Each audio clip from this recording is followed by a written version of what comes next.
joining us shortly. You look Who was beautiful. that? Who was that?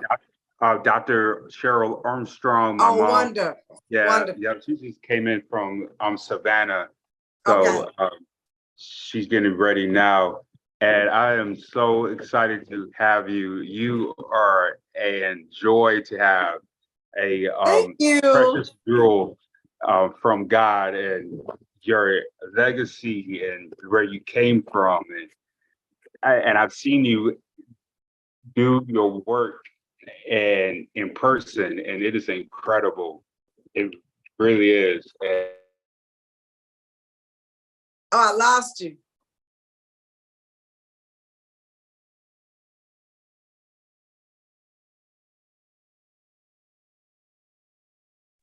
okay, okay. Okay, can you see me?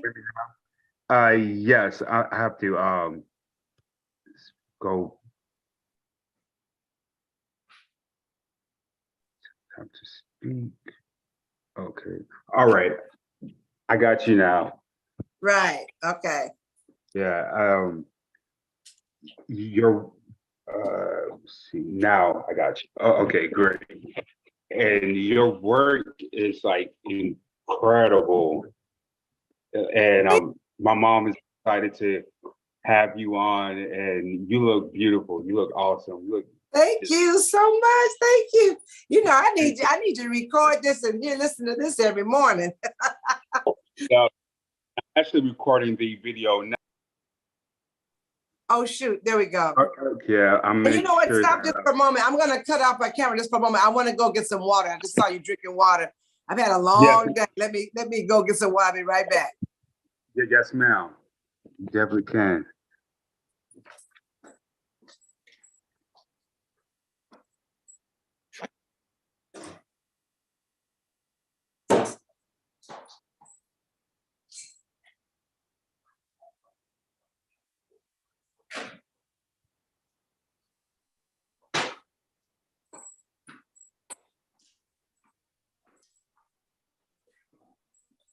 All right. Okay. Yes. You make And the water look so good. I'm like, wait a minute. Definitely. Let's see. Got the video close. Okay, there I go. This is like my. Okay. And I know everyone Zoom during COVID, but I feel old. I'm just getting onto this Zoom thing, and I was like, oh God. And you have done so much work, like looking at your resume and seeing where you have came from, and knowing. And I don't like to like do the reference on who you're related to and all that, but that's all right. I'm related to a legend, an icon, but I appreciate that. Oh, yeah, but just know, I was watching one of the old school interview, and which I think connects with you. It was on Inglewood TV. I found it on YouTube, on where your mother discussed about living in Inglewood, I believe, and just keeping the Black dollar in the Black community. And Yes. like I can't even imagine being raised and having that connection within, blowing up in Hollywood, and you would feel some kind of pressure. And I remember what you said about moving to like Woodland Hills, and then why would you do that? And she was so down to earth about going grocery shopping, and knowing you guys came from Detroit. And then I was even looking at your father, Mr. Gibbs, from 1950 to 1973 before he passed, and to know that your mother was so dedicated to your father, and she never remarried, I don't believe, but just the love. He was a very handsome man at that, and just to know where you came from and your roots, and I think that probably would make you the actress you are today, and just to see that down homeness, I just love that, and Thank just you. the authentic, Thank just you. the authentic you. Thank you. Well, our story is a little different than that, and I can see where you could surmise that. My father was handsome. He's my stepfather. And, to be honest with you, I've never met my real father. I never met him. I don't know who I know his name. My mother saved a picture, but I never met him. And then I went looking for him.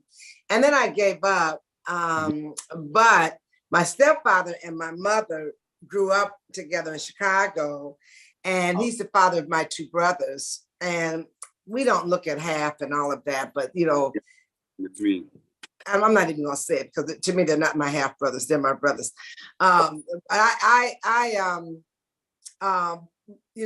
Was raised in a house with him as my father, right?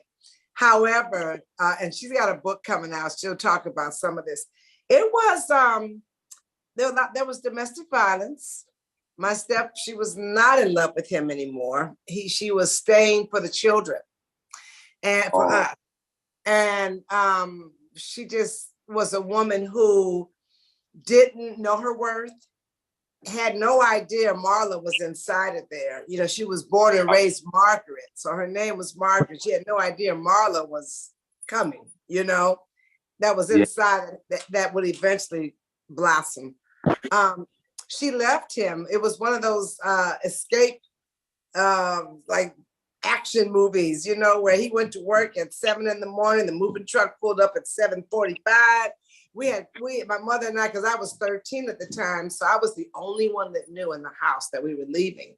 And we couldn't tell anybody because he might have heard her, and so we had to pack up the truck, which I had suitcases under my bed. And by the time he got home that evening, we were in LA. And my aunt, who lives out here, she's a real estate mogul, Frida Rente. We stayed with her at first. But she had come out here prior and hanging with her sister just to get away from him.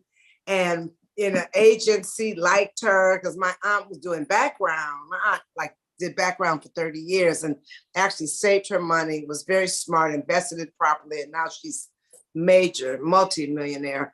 But my mother, when she was out here, she got bit by the bug. And I was acting in Catholic school and acting. And then, so we moved out here, then I was acting in LA High. And actually, a lot of people don't know, I actually started working in the business first. And people think I followed her into it, but we kind of entered the same time, but I got, catapulted earlier than she did. And, so I didn't grow up in Hollywood. I came out here at 16, 15, and my mother wasn't really on TV till I want to say 21. And I took off to college. I went to Africa first, and then I took off and went to college. Because if you can remember back in you're young, but in the 70s, there wasn't a lot of roles for Black women. Most of the times we were playing prostitutes or the friend of the prostitute or there just wasn't very much. The dope dealer's girlfriend, and but there were a couple of those superheroes. My first movie was my first job was Cleopatra Jones. So my mother and I, we came out here. I was in LA High in acting school, and then she found out about this acting class outside in Watts called Pasla, and she took me there, and that was our first acting class. And we came in together, right? And then there was a guy named Roger Mosley, and of course, if you IMDb him, Roger Mosley was on what was the name of it? Okay, now I'm feeling bad. Yeah, he had a TV show. He had been working.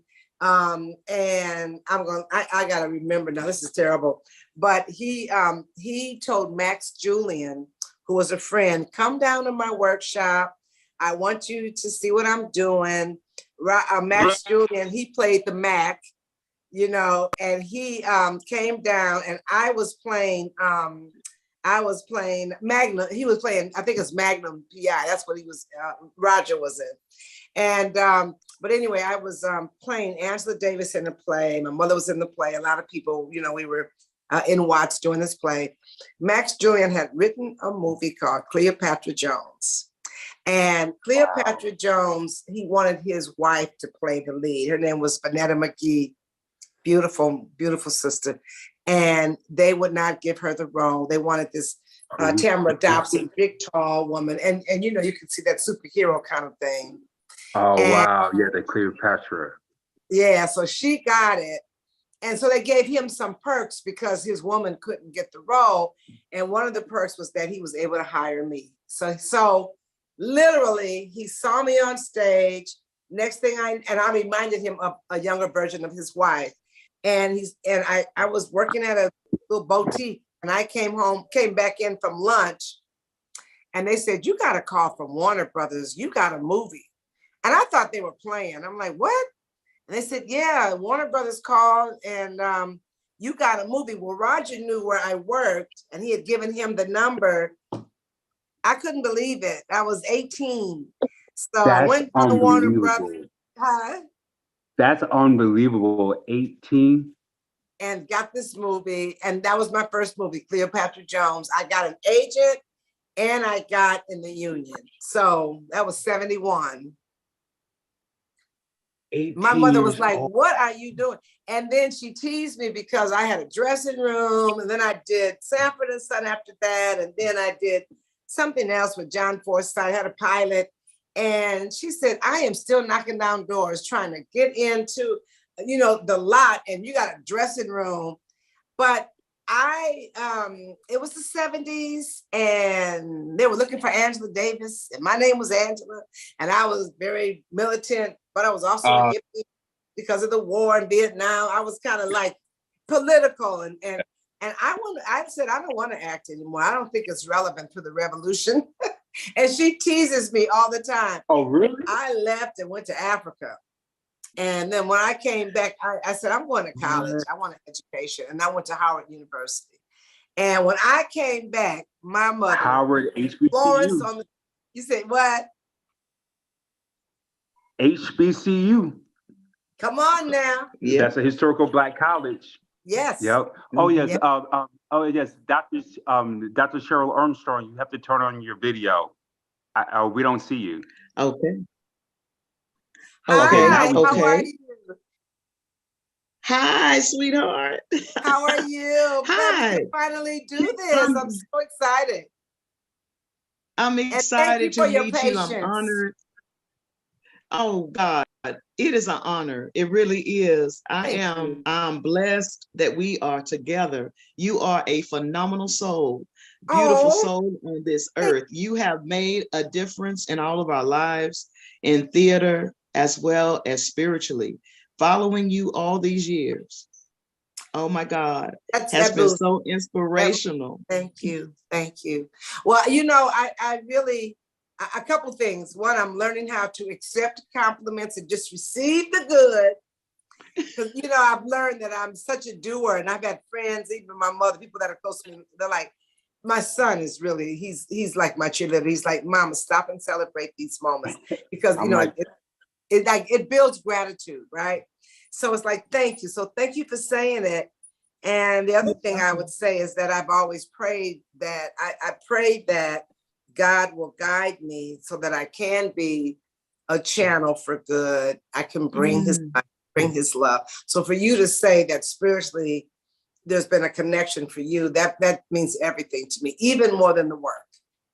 Amen. Amen. Because what you do is a ministry. It's an art, but it's a ministry. When we see the stories, we relate them culturally, spiritually. Yes. And we can identify in the way you personify the roles is in beauty and elegance and strength. Thank you. Thank you. Well, I hope to continue to make you proud. You are doing that. And my prayer is that if we don't do it this year for WDDO, and as well as for New Life Pastoral Care and Counseling, where we can bring spirituality, also bringing in celebrities to identify with spirituality, understanding, we call it a higher power, we call it God, we call it Jesus, whatever it is to you, we want to show how mental health and spirituality can be intertwined, and bringing men and women on that platform that are culturally sensitive, that have walked the walk in other areas where there was truly a ceiling that, you know, we couldn't puncture, but you were able to get through that ceiling and we were able to turn that television on, go to that movie theater and see that person, because you had to pray before you went out there, and you had to pray, and your faith had to be so much stronger than just the average person. It takes a different type of faith to accomplish different goals. And this, right? Yeah. Right?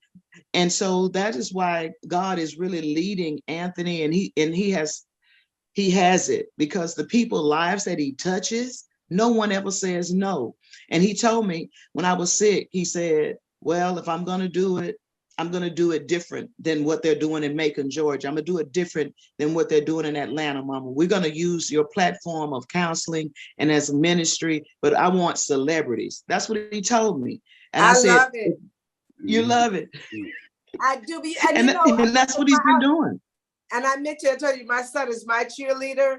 He has kind of led the charge with my mother's branding, and we've got her book coming out. I'm doing the documentary. So he's been a great grandson and son. He's always telling me, because I coach, he's like, I know you think you're an acting coach, but you're also a life coach, and you need to really understand and be grounded in spirit, because you're really changing lives. And so I love that you got the mother-son going on here.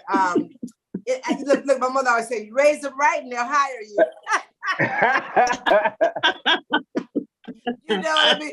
Not necessarily that my sons get paid, and that's the but truth. You know, that is the truth. But they lift us. They lift us. Yes, they do. They do. So I hope that one day we can meet, because I told Anthony, I said, I see a vision where he's going to be going to people, actually videoing and doing the interviews on site. That is the next, that's what's in my head. I see it. I said, we're going to be with her. We're going to be with her. We're going to be with her. We're going to be with her. And it's going to happen. I really believe it. Yeah. That's what God is going to take. It will happen. You believe it, it will happen. So this is the first step. This is happening. And Miss Angela Gibbs, this is the first step. That's the next step. This is not my show. This is my mom's show. I'm trying to promote her. I want her to be connected, but I'm trying to uplift like your son. And matter of fact, about mothers, you played the mother on Straight Outta Compton. Yes. And I actually watched that movie with my mom. We went to the movie theater. She's not a big fan of like the hip hop, but she loves the mentoring and the mentees with Biggie, Tupac, and the Straight Outta Compton. She, what part did you like, Mom, with Straight Outta Compton with the Ice Cube and the West Coast? I think what I really loved about your role was that you were that mother that not only were you had that edge where you knew you could relate to them from the level of where they were. Right. You know, they couldn't fool you. Right. It's so funny because I'm coaching now on this Michael Jackson movie, and it'll come out later. I don't really push a lot of who I'm coaching because I do coach some names, and I coach the young man who played Tupac, and that's another story. And so I've been blessed to have these iconic, be able to work on these iconic roles. And the woman who turned me on, who introduced me to Graham King so that I could coach, is Vicki Thomas. And Vicki Thomas is a boss in the business. She's a casting director who is phenomenal. And unbeknownst to me, she told Graham King, you want to coach, reach out to Angela Gibbs. So it's because of her that I'm on this project. Well, Vicki was the casting director for Straight Outta Compton. And we laughed about this because the role initially said that, I come outside, I'm Ice Cube's mother. I come outside, I see they have my son, and my line is like, that's my son, right? And then the police tell me, get back on the porch or I'm gonna make your night a living hell, right? And she gets back on the porch. Oh, she pulls back. Unfortunately, I've seen guns pointed at my son, Beverly Hills police, for absolutely no reason. Had a moment there where I thought I was going to see him, shot. Thank God it did not happen, but I was able to channel that. And the thing about acting is you do want to make it personal. Unfortunately, it was very, very present for me, very personal and still very present. Even though it had been years, all I have to do is think about it, and it's visceral, right? So I come out, and I'm like, that's my son, that's my son. In the audition, and she's like, get back on the porch. She's playing the cop, and Vicky's no joke. She was up in my face, and I did not move. And she said, so then she really got in my face. And I shouted back at her, this is my property, I'm not moving. And I was enraged. So I just kind of made that up, right? Like, policemen pushing us around. It's not that and so then she said, okay, well, thank you, Angela. Thank you for coming in. And I guess everybody's not afraid of the police, right? And I said to her, that's my son. I'm not going on the porch. And so I remember leaving out of there, and I'm thinking, I didn't get that one. Next thing I know, I had a call back, and F. Gary Gray, who's the director, was in that call back. And I said, well, I may as well do the same thing I did. And I did the same thing. That's my son. This is my property. I'm not going nowhere. You know how you're violated so much that you just have this rage, like enough's enough. And I was not gonna go on the porch and let them push my son around? No. And I did the audition, and then I said, okay, would you like see anything else? And F. Gary Gray looked up at me and he said, and the role was Doris. He said, no, Doris, thank you. And when I walked out, I was like, did he say Doris? He said Doris. I may have the part. And I did get it, right? And it's in the beginning of the film. You don't see me later, that's it.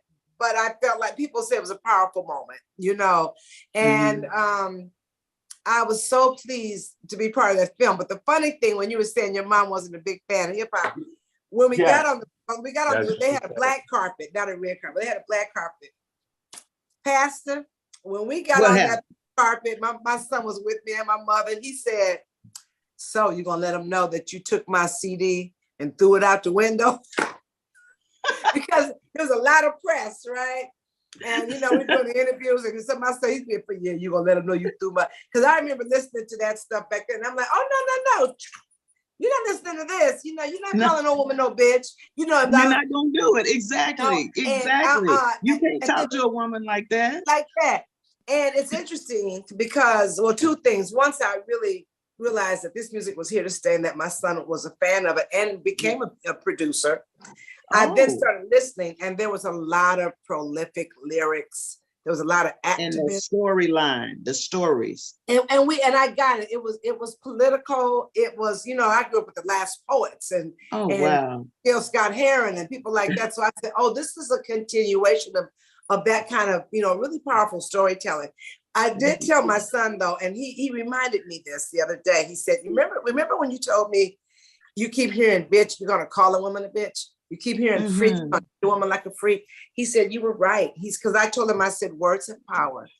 Words carry energy. And if you keep hearing bitch, before you know it, it's gonna come out of your mouth. That's right. That's right. Queens, we're queens and you're king. I was talking like that back in the 80s and the 70s, And he thanked me. He said, you were absolutely right. You were absolutely right. So, if we can, but at the same time, I have mad respect for Ice Cube's music and Dre and Tupac. And they had a lot of things to say. Some of it, when they're talking about women, because I think we have to honor each other. Men want a good woman. Women want a good man. Then we got to stop calling each other niggas and bitches and all that stuff. We got to each other. We gotta stop it. Exactly. Yeah. I totally agree. That's a very important line that you just said. What we have to do is honor one another. Yes. And Crystal, you have to meet her. Come here. You have to meet her. Crystal, come here. Now, my daughter, I got to get her on here. You just got to see her, because when I think about Cleopatra Jones, this young lady, come here. She's coming now. Okay. This is your Cleo, because when she wears her hair all the way out into that fro, Cleo, Let me see. Yeah. Hello. Hey, how are you? Meet you. Pretty good. Pleasure to meet you as well. We've heard so much about you. I'm so happy for this connection. Yeah, yes. Me too. So you got your hair in twist right now. You know it. Exactly. I sure do. I used to have locks. I pressed my hair Yes. once too many times, and now it won't nap up the way it Yes. was. I'm like in the back it will, but in the front it won't. And I'm like, oh, I want my fro Right. back. I'm trying to figure it out now. Do not press your Look. hair. No. Absolutely. Absolutely. I've done it all. That's the beauty of us. We can do it all. That's what You she was can. I talking can cut it about. all off and start again if I have to, right? Yes, absolutely. Yeah. Absolutely. Well, it is wonderful to meet you. Pleasure to meet you as well. Beautiful. Blessings to you and all that you are accomplishing. We are such huge fans and very much supporters of what you and your mother have done. Yes. And Absolutely. in Las Vegas, they show a movie. They show your movies a lot in Las Vegas. We were just in Las Vegas early in the year, and we saw a movie with you on it. Yes, we did. What'd you say? I think they showed Cleopatra Jones when we were there. Stop it.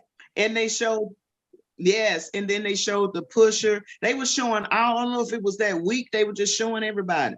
Wow. All the movies that week. Yes. Wow. Yeah. My mother and I, there is if you want to see a fun rom-com, romantic comedy, on Netflix, there's a movie called Love Jacked. And I need to find it. It's on Netflix. And it's called Love Jack. It's called Love Jack. Love Jack. Okay. It is. I will look at it tonight. And Amber Stevens West is the star. Shamir Anderson is the star. And Amber is on the show now, but she's also was on the Carmichaels. But let me tell you, it is so funny. But my mother, it's the first movie where my mother and I play together, and we play mother and daughter. So if you want, and it's so funny, it's good. Mike Epps is in it. So you all get the family together and watch that one day. Love Jack. You will, it's really crazy fun. We're gonna do that. We're gonna do that this holiday season. We will definitely do that. Yeah, and I'm grateful that my mother and I, we're immortalized on film together now. I know. I love that. You are so blessed that she is such an icon, and not only that, and still here. Regal. Yeah, and just regal. Thank you. Yeah. Yeah. Your family has kept us grounded in many ways because you never were in a role that I would say or in the public eye as someone that we were ashamed of. Yeah. You gave us so much pride. We had so much. Yes. And that's very important. Yeah. Thank you. That has been a goal. I'm not saying I do it perfectly. We all are, we want to make a living. You wait so long that by the time a job comes along, you're like, okay. And I remember thinking, my mother teases me about this crazy movie I did called Naked Cage. Young Nurses. Don't look at it. But anyway, another movie back in the 70s. And they wanted me to take my clothes off, and I was 18, 19, and I wouldn't do it. And they threatened to sue me and all kind of stuff, and I just wouldn't do it. So they ended up shooting a love scene, and fortunately, they let me pick my lead. So I picked this guy who I was dating, who was actually my boyfriend. He was an actor, and so he said, "We'll do the love scene, but we're not showing anything," So they were mad. So then they shot another love scene with doubles and then tried to, mix it together. And then I got mad. I said, well, shoot, this is so funny. I was like, well, they're going to show these. They should go and show mine because mine was, anyway, I'm crazy. And I was like, okay, well, wait a minute. These are better. Oh my God. When you're young, you're like, wait a minute. But I'm glad I held my, they're doubles. You don't see, I've never, done nudes. And there are those who have, and I think there are times when it may call for it. Sometimes I think it's gratuitous, but I've been fortunate I haven't had to do that. And but my reason back then was what you said. I said, I'm the oldest of three. I have two brothers. I'm the oldest. You're the oldest. I have two brothers. They look up to me. and I'm not doing this nude scene. I'm not doing it, you know, and they tried to threaten me and I would never work again in this town and all of that. And don't you know, a couple of months later, 3 months later, don't you know they hired me to do another film? And it was, and I took it down at night. I was like, I'm not doing any nude scene. They said, well, have you read the script? There's no nudity in this. And it was a movie called Together Brothers, and Barry White, he scored it. So, and actually it was made by someone else in the family who was even a better filmmaker than that one. And so, wow. You know, you hold your ground, because there is a point where there's a line that you have to draw in the sand. And you have to know that you're not, you know, you may get close to that line, but you're not gonna cross that line, right? And people will try to push you over. That's that. right. They'll try to tell you, yes, you they know, will. No big thing. And there were some actors who would remain nameless who, a couple of them have gone on, but they were big names at the time. And they were like, we all do it. What's the big deal? I just, I didn't want to do it. I always was thinking about, well, again, up in the 70s, I went to Africa, and I remember telling these white folks, and they were like, what is, you know, 18? I'm like, I'm a queen. You know, my ancestors are queens, and you know what I mean? And so we were, even at 18, that's where I was like, no, I'm not doing this, right? And but anyway, her brother ended up, it was the Corman family, and they've done a lot of films, and they've really started a lot of careers, and Black directors as well. So they're not a horrible family at all. They